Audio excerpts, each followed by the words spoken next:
Hey, what is up, you sexy beast? Solanum-Heart Tristan here, and I am bringing you scary stories. This is Christmas edition. I just wanted to wish everyone a Merry Christmas or whatever holidays they celebrate. Happy holidays, Merry Christmas, and I'm going to get right into a just published Christmas tale, you guys, and it's actually pretty creepy. I really hope you guys do enjoy. Don't forget to leave a like if you guys do enjoy. I'm going to get right into it. He first suspected that they were going to eat him when he noticed a distinct lack of Yuletide smells. It wasn't perhaps a conscious thought, at least not when he had been fully released, but there was a clear growing uneasiness within him. Somehow, he just knew. Surely, if a family invited you for Christmas dinner, the house would be filled with wonderful aromas associated with that annual feast. Succulent roast chicken, honey-glazed vegetables, perhaps the fume of mulled wine or a brandy-covered Christmas pudding. But no, all of those were absent, yet the table was set. It was a particularly bleak Christmas, and while snow was often welcome at the festive time of year, the penetrating cold and frost which seemed to sabotage both homes and their residents' bodies was not. The temperature had plummeted on the 7th, and there had been little signs of any forthcoming reprieve. Families attempted as best they could to reach one another, but for many it was a lonely Christmas day.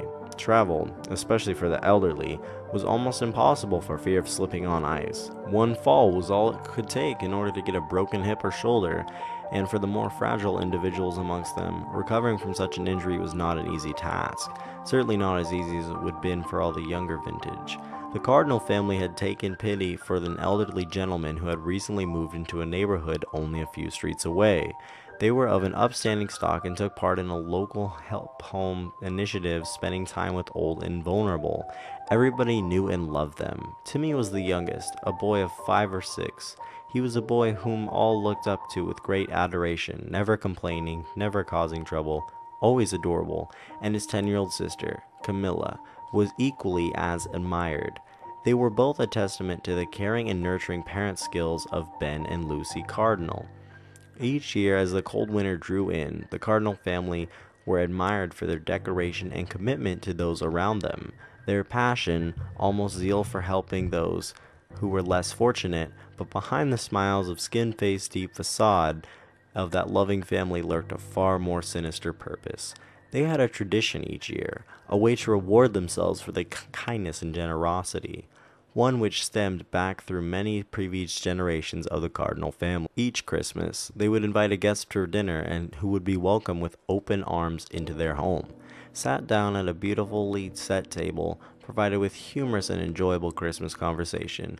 But then, as the light of the roaring fire, the guests would be stabbed to death and eaten gratefully. They all reveled in the old tradition, with Timmy looking forward to it the most. He had a ferocious appetite and a waistline to match it.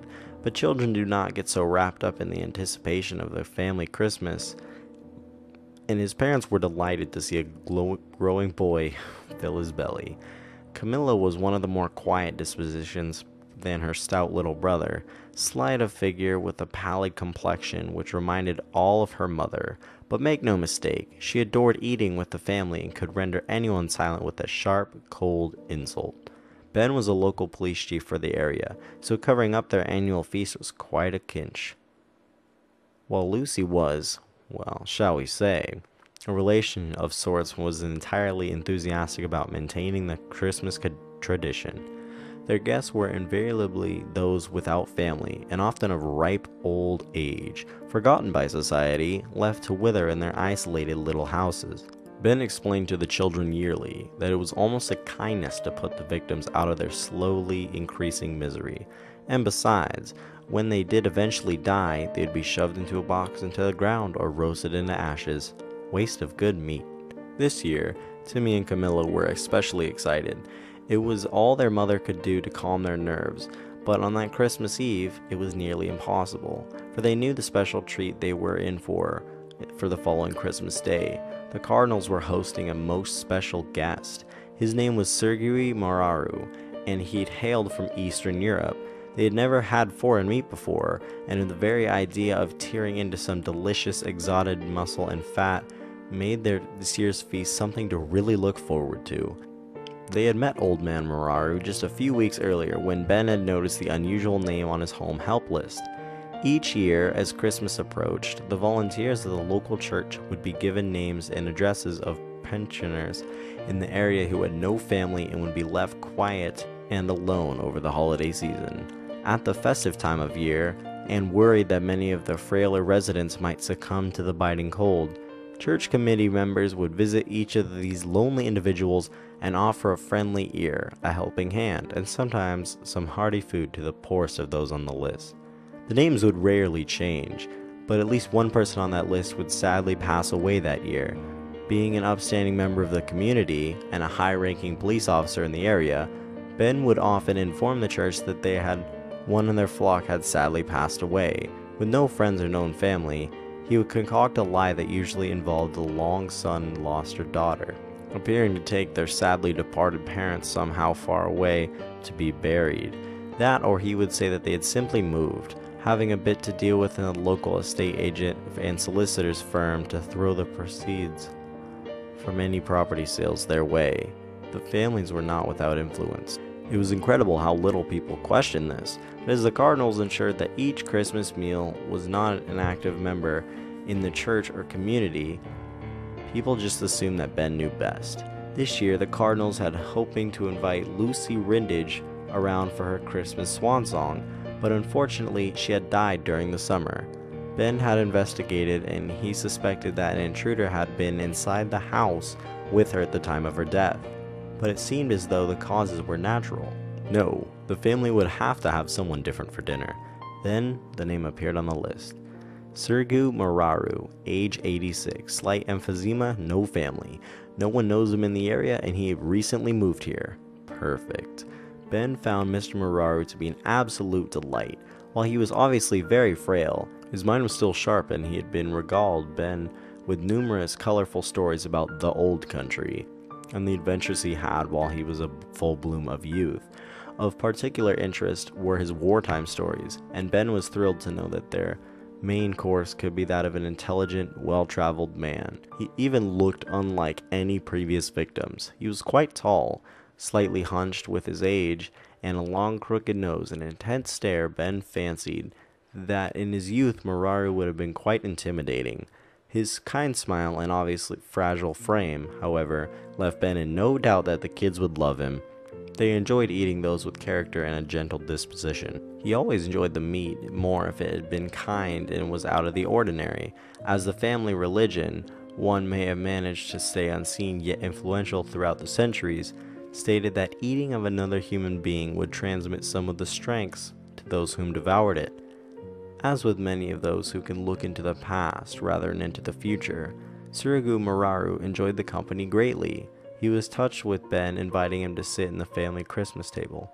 The old man was extremely frail and required the assistance of both Ben and Camilla to help him in and out of Ben's car and then into the house.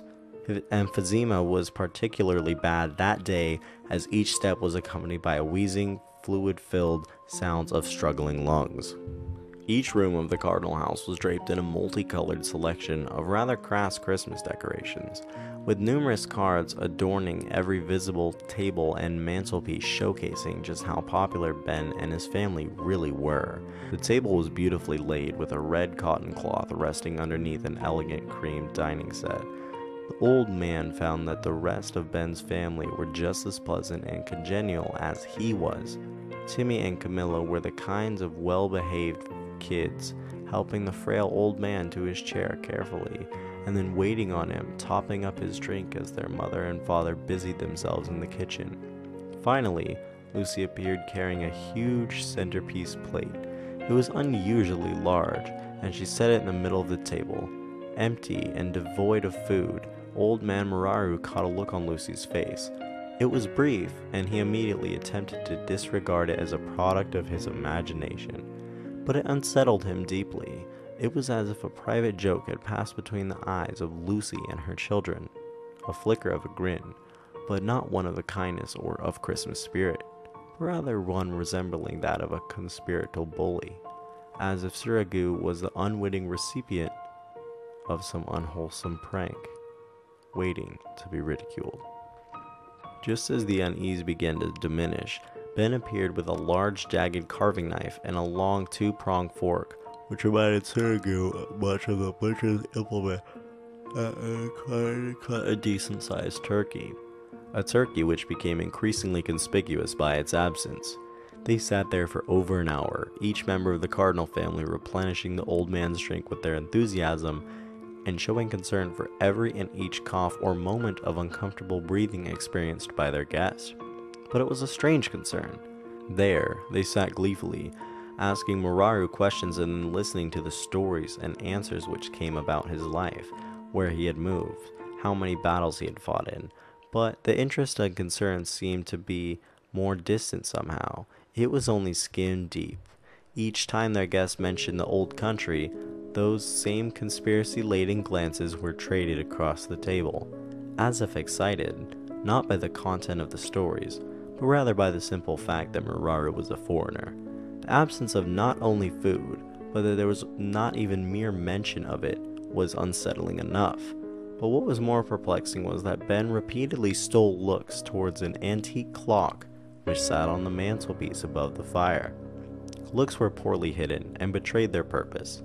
He was counting down the minutes to some event, while the old man had no idea what the event was. The certainty was apparent that it was not connected to anything cooking in the kitchen oven. Moraru knew that there had simply been no food roasted, grilled, or even cooled on the window ledge nearby. Whatever was being planned, it was not going to involve him eating a Christmas meal. It was Camilla who stopped smiling at his first anecdotes and historical observations. She had ceased listening. No longer was she politely laughing at obvious jokes and the endearing sight of an old man repeating himself through forgetfulness. Camilla was simply staring at those pinpoint, cold, dark eyes, as a snake before a strike. Timmy was next to abandon the act as he began to grin menacingly at Sergio. As his hands gripped a small serrated steak knife intensively, the most alarming thing was about the focus of Timmy's stare was not on the old man's face, but on his wrinkled neck. With one last glance at the clock, Ben ceased being the jovial, attentive host and began to run his fingers along the huge carving knife in front of him, with a mixture of anger and lust upon his face. Sergio had seen many things in his time, but nothing as surprising and strange and unnerving as this. Finally, when the clock began to chime, Lucy relinquished her false, endearing smile and exposed the cold-hearted and twisted personality which lay beneath.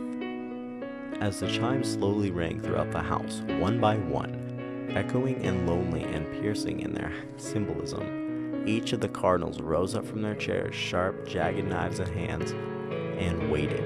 The chime rang once, and they uttered an indecipherable phrase in unison. The chime rang twice, and they increased their cult-like chorus in ferocity and volume. The chime rang 3 times, and they stopped.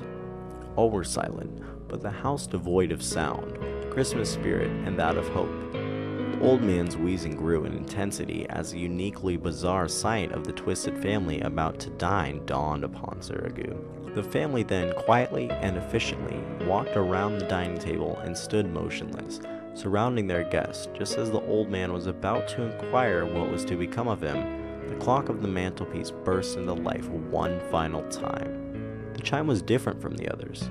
It was sharper, somehow fouler, and echoed once and once only throughout the cardinal home. From behind, Lucy slit the old man's throat from ear to ear as Ben thrust his carving knife deep into Sergio's stomach. Both parents then removed their knives and stood back, watching with pride as Camilla cut and stabbed repeatedly, while Timmy thrust his steak knife in and out of Moraru's legs, neck, and arms. After a few minutes, the frenzy diminished as both children grew tired. With one last downward thrust, Timmy drove a steak knife so deeply into the old man's hand that it skewered it completely, embedding itself into the table of which the hand rested. The children now ran to their parents' collective embrace. They hugged and rejoiced in what a fantastic Christmas game they had just had, and now they could look forward with delight to some succulent, exotic meat. Arms wrapped around one another, they stared at their victim and began to laugh loudly. commenting on the old fool stories of time gone by, the war, and the old country.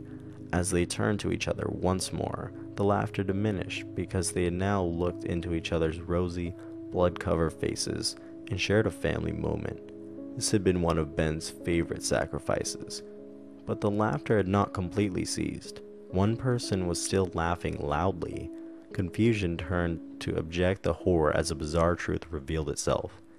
It was Mr. Muraru, still covered in blood, his head tilted back and the deep cut in his throat wide open. The dinner guests laughed loud and strong, a laugh which was both young and old. His head ached forward, and he pulled Timmy's steak knife out of his hand, dropping it on the floor. Camilla screamed, and Lucy hid behind Ben, which they thought to be a corpse now stared at all of them, as they had stared at it with a singular purpose. Timmy began to pee himself and cry as two previously retracted fangs cracked through the old man's upper gum, revealing a serrated and terrifying grin. As he rose to his feet, Lucy fainted, and with both hunch and old age now gone, the Cardinal's guest loomed tall and dark before them, his eyes piercing, telling tales of countries and decades and the centuries of existence.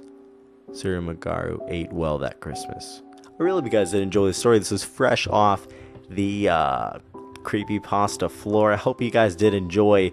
If you guys, what do you guys want to do for like the gameplay and stuff? I honestly have no idea. I'm sorry.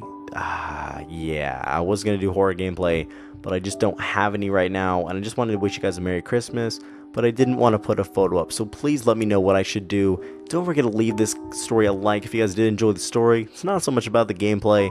I'll figure that part out. Have a great day, and remember the fact that I love you. Merry Christmas, guys.